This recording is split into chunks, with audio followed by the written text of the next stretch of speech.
And Mark, there's still quite a few players at Manchester United whose futures are up in the air. When do we get clarity on these things? Well, if someone picks up the phone to Manchester United today, they're going to get quoted one price. If those players are still in the Manchester United building in 6 weeks' time, the price will change. Now, there's potentially, 4 players that could be departing, certainly, in the ones we've been speaking about. Dharmesh has mentioned Jadon Sancho. The other players there, obviously Marcus Rashford, who has 3 years left on his current contract. Another one of those big hitters who's on big money as well. Big wages. Big wages, which will be a stumbling block for a number of sides. Anthony's the other one who had that successful loan spell at Real Betis, but he still has a couple of years left on his Old Trafford deal. And Alejandro Garnacho as well. So I'd imagine out of those 4, 3 of them probably will depart Manchester United this summer. You're going to put your money on who? Well, I think Garnacho's probably the one that would be likely to stay if any of them would stay. Right. However, he would represent the best PSR profit alongside Marcus Rashford because of his time at the football club and what he cost them. We know that there were heavy investments in Jadon Sancho and Anthony, so therefore the book price on those players will change, and we know that PSR is such a big factor in what clubs do and how they do business at the moment. But again, you need someone to come to the table. You need someone to pick up the phone to Manchester United and say, right, we want Marcus Rashford, we're prepared to pay you this, and we're prepared to give him this chunk of the wages that he's currently on. And that hasn't happened yet. A player of his quality. Well, I think Marcus Rashford, is so talented. He's an exceptional player, and you saw in moments at Aston Villa last season that he could still do it at the highest level. He said publicly he's got a desire to play in the Champions League. The likelihood of him playing for those sides in the Premier League and the Champions League, Man City, no. Liverpool, no. Newcastle, probably not. So therefore, he's going to have to go into Europe. We know that he is on a list at Barcelona. However, Nico Williams is on that list. Luis Diaz is on that list. And Barcelona have real struggles when it comes to their finances to not only sign players, but register them. I could imagine Marcus Rashford going on loan at some stage later on in the window with Manchester United having to pay a chunk of his wages, maybe getting a Jadon Sancho performance-type deal on the table. However, Manchester United go back to pre-season on the 7th of July, on Monday. Does Marcus Rashford really want to go back into that building? Does Jadon Sancho really want to go back into that building with everything that's happened over the course of the last 6, 12, 18 months? And does Amorim want them there, disrupting things? If they might come in with a clean slate and say, no, I'm here to crack on and play. Yeah. I'm a top quality professional and I just want to get fit. I think the ideal scenario here for Manchester United is those 4 players leave and they all leave on a permanent deal. Yep. For 2 reasons. They're clearly not part of the plans under Ruben Amorim, but also the finances that they would bring in. I would guess, just as an estimate, you would be able to glean about 125 to 150 million pounds if you were to sell all 4 of those players in this summer's transfer window. And the reason it's so important for the second reason is because we think that the Cunha deal and the potential Mbuemo deal is part of Manchester United's budget on transfers.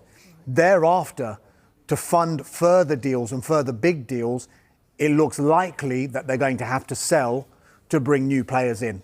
I'm not saying that that's going to have to be guaranteed, but it looks like that would be the direction of travel. And it is easier said than done. And Manchester United are the prime example of it in the past few seasons where they found it so difficult to sell these players. Not just these players, but players that they've had on their books that they don't want on their books anymore. And they've had to try and be creative with certain deals, with loans, with options and obligations, as opposed to this player's performed so well, we can make a profit on them. I can't remember many occasions in the last 10 or 15 years when Manchester United have made profit on some of their players, which is what they're trying to do with these 4 just now. Isn't it, Dharmesh? Jadon Sancho, looking for a way out. Will he? If everyone has their way, I think Jadon Sancho won't be a Manchester United player come the start of next season. And the team that are really pushing at the moment are Juventus.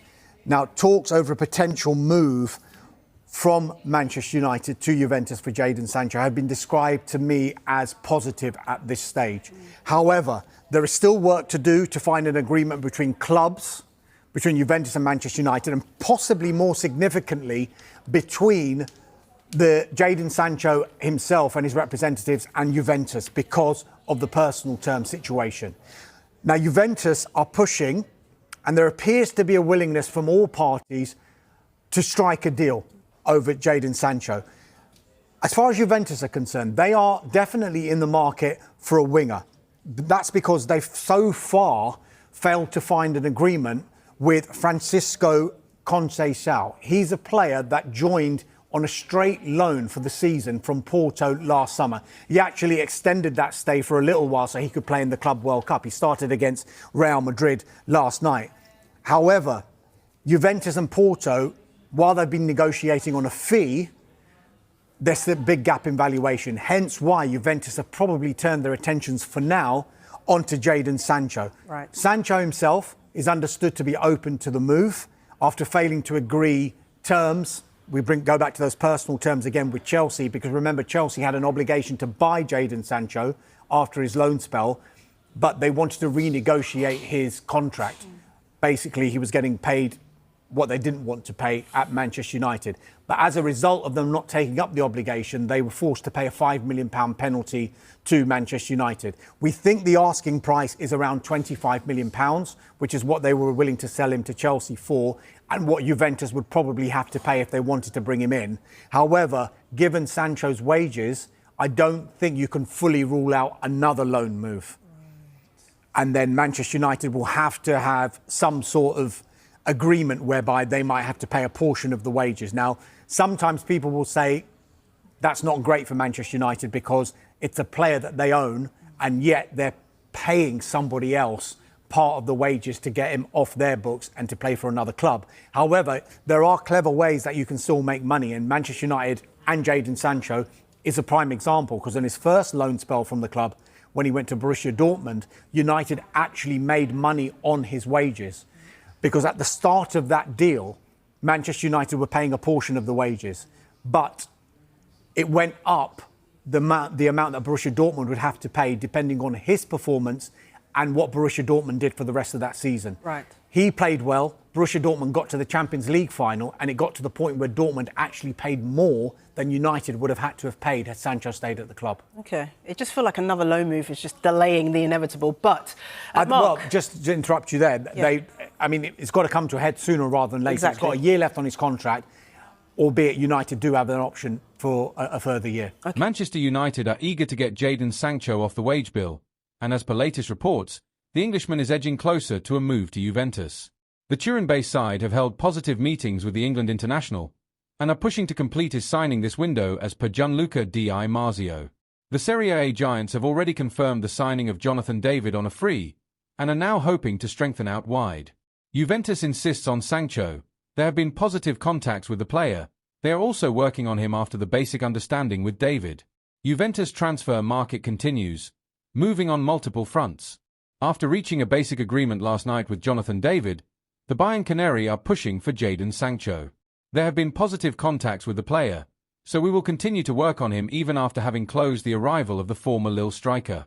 Juve have already had contact in recent weeks regarding Sancho, therefore they are insisting on strengthening the wingers. While the report does not mention a price, the people's person had already relayed that Juve have no issue in paying United's asking price, but they would not pay Sancho's wage demands. Di Marzio seems to indicate Jadon Sancho has agreed to some sort of wage reduction, but the exact amount and other details have not come out in the open.